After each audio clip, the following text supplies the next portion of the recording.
बाबासाहेब आंबेडकरांचा संविधानाची विटंबना करणारा नालायक व कडक कारवाई प्रकरणाची सीबीआय चौकशी या प्रकरणाची सीबीआय चौकशी परभणीची गमाला शिक्षा झालीच पाहिजे. या ठिकाणी आज पुण्याचे कलेक्टर सुहास दिवसे, युवाची कलेक्टर ज्योती कदम मॅडम, बाकी कुणीच आमचं निवेदन घ्यायला नाहीये. त्यामुळं आज कलेक्टरच्या दारासमोर आम्ही या घटनेचा निषेध व्यक्त करत आहोत.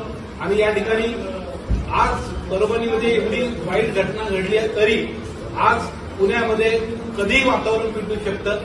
तरी सुद्धा आंबेडकरी चळवळीतील कार्यकर्ते, रिपब्लिकन पक्षाचे, आठवले साहेबांचे कार्यकर्ते आम्ही शांततामय पाळलेली आहे. कलेक्टरला भेटून निवेदन देऊन त्यांना सांगावं की आम्ही पुण्यामध्ये शांतता बाळगत आहोत, परंतु आज कलेक्टर उपस्थित नाही. त्यामुळे आम्ही याचा निषेध व्यक्त करतो.